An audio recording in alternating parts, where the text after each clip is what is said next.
Hello. So I was driving in my work truck the other day, working. I do a lot of driving at work, so I do a lot of thinking at work. And I was contemplating my life and a lot of things I've been through, a lot of trauma I've gone through, very painful things that have happened. And I started looking at things from a different perspective, like demons and dark entities, and how I've always, from a very young age, kind of felt like something was after me. I used to have nightmares every single night, night terrors. And one of my most vivid night terrors I would have that was reoccurring, one of my earliest memories is these big purple eyes at the top of my window. And this felt like I was awake. It didn't even feel like I was asleep. And it would happen every night. But I would look up at my window and there'd be these big purple eyes glaring down at me. And they just looked evil. They just looked angry and mean and scary. And looking back, I feel like there's some kind of entity. I feel like when you're going through a lifetime with a lot of spiritual progression, there's going to be attacks. And I used to be really not very open minded to all this dark entity demon talk. It sounded kind of religious. And I personally am not very religious. I'm very spiritual. I'm very open minded. But I'm not very by the rule book. I'm very by intuition and by what truths I find within myself rather than what just people tell me to believe. I like to find out for myself. But looking back, it seems to make a lot of sense that people who are struggling with alcoholism, drug addiction, people who are filled with a lot of guilt and shame and have gone through traumatic things, that they are in a very low frequency, um, low emotional state, mentally unstable. And I feel like those types of states attract these dark entities, if you will, and they can latch on to you and they can use you. And maybe that's why certain people do things and act certain ways that we just have no explanation for other than something must be attached to that person. So I felt like maybe something's always kind of been after me um, through the night terrors, things I've been through, certain behaviors that I developed at a very young age that seemed very unusual and strange. Um, Anyways, I started thinking as I was driving, you know, maybe even the demons worship God. Like they play a part in this whole thing, this whole play. I look at it as a play, a movie, um, that God is creating, that we're a part of. And you have to have the light and the dark, you have to have the good and the bad, because it makes just a beautiful, amazing, perfect story. And maybe in the end, the demons, they're also serving the same divine purpose of goodness, of love. Because all the things that I've had to go through in life that were horrible, I look back with nothing now but gratitude. Because if certain things didn't happen exactly the way they did, I wouldn't have my son here. I wouldn't have my specific child the way he is. If certain things didn't hurt me the way they did and traumatize me, I would have never reached my breaking point to ever want to look within myself, to ever want to go beyond religion and into something more personal, more deep.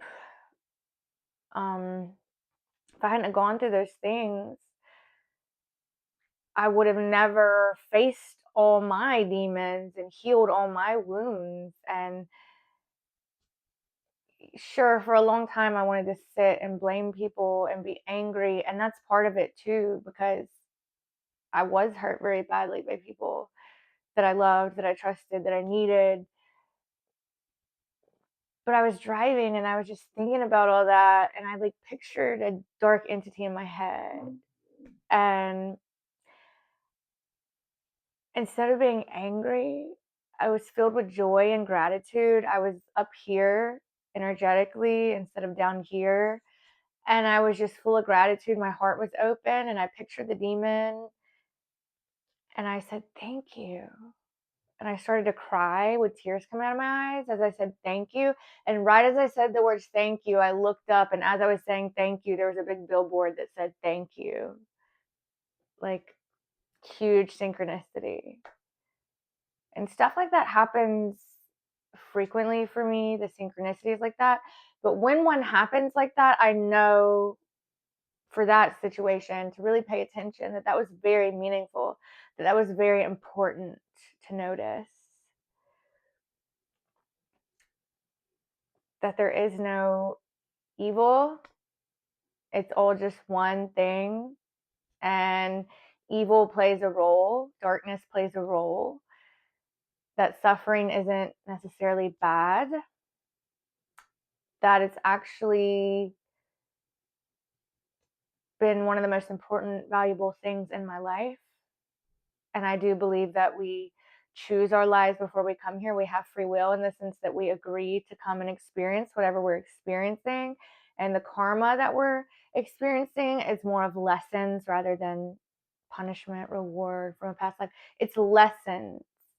And there are certain lessons that you cannot learn without suffering and pain. So we choose to do that. Just like when you go to the gym and you work out, it hurts very badly, but it's the only way to get in shape and to build muscle. You have to break it down to rebuild it, to build strength. Just like childbirth is the most excruciating pain I've ever felt in my life. But I would do it 100 times over to have my son again. I would do it as many times as it took. So life really is very paradoxical. It's very not black and white. You have to step back and look at things from a broader perspective. And that's very hard to do. When you start looking at stuff going on in the world, the wars, people dying, children dying, horrible, horrible things happening, that's too much to analyze, honestly. It's really best to just focus on yourself and what makes sense in your life. What are you being taught in the present moment, right here, right now, in your life? And don't get overwhelmed by the illusion around you of everything, all this information. You're never going to get the answers outside of you. It's going to just be endless looking and searching. It's going to be very confusing, very this and that, left and right, black and white. It's going to be very confusing. But if you look within yourself and you analyze your own life, you analyze your own journey and what you've been through, what it's taught you, that's the only thing you can go by. And the more I analyze my journey and my life, I look back and see that these entities that were after me were actually working in my favor. They were also working for God, because they got me to where I am now. And the wisdom I carry now is so priceless, is so invaluable. The self love that I have now, when I've experienced hating myself versus loving myself, that contrast is something you can't understand if you've just always loved yourself.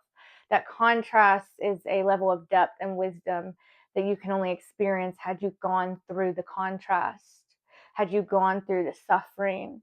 I've learned things about people, about myself, about why people might act the way that they do, why I was acting the way that I was. And I'm at a point where I'm just so, so, so grateful for all of it. I don't have any hatred in my heart. There's no one to hate. There's no one to judge. God doesn't judge us. The only person judging you is you. So if you're still in a state of judgment towards yourself, you need to go within yourself and figure all that out and face all of that. Because God wants you to be filled with nothing but His joy, His bliss, He, her, whatever you call God, it.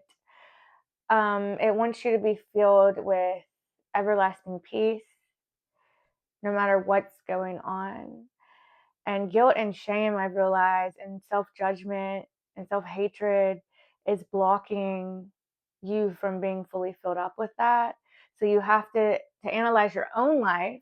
Don't analyze other people's lives. Don't analyze other people's journeys. Don't try to analyze the war on the other side of the world. Don't try to analyze what they're doing, that's not going to get you anywhere. You're just going to go in circles and circles and circles. It's just distractions. You have to sit down with yourself and look in yourself and ask God to show itself to you. Ask God to reveal itself, to foster a relationship with that higher power, and to give you the answers to your questions about your life and your soul and your journey and your purpose.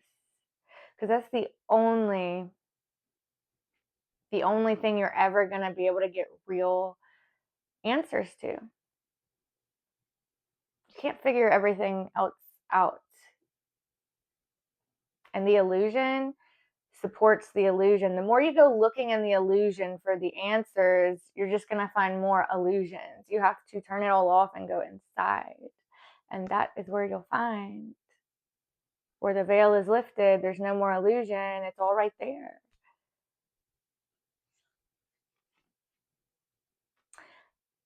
So, yeah, I do see there's like different dimensions here. In one dimension, I see that there's higher entities, lower entities. It's a big, beautiful cosmic drama play. But then I take a step higher into another dimension and I see it all as just one big thing. It's just one. And then you step down and you see the separation and how it all has a role. The ego has a role. It's all perfectly coordinated and planned to teach you. But then you keep going up higher and higher. You see, oh, it all serves the same purpose. It all serves the same God. It all is the same God. We're all a part of that. And gratitude, kindness,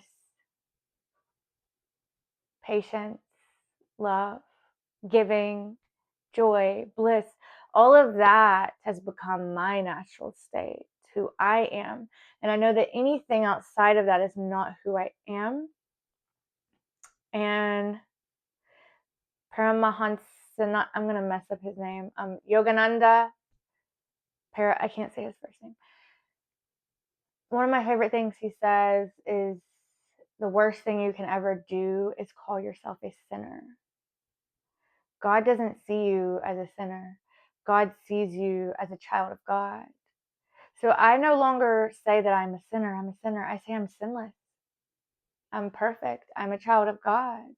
Because one, what you say and what you believe and what you think is what you become. But two, if you peel all this off, everything out here, and just go to what's left, you are a child of God. You are perfect. You are sinless. This is just a temporary little blip. And when it's over, you'll go right back to being who you really are.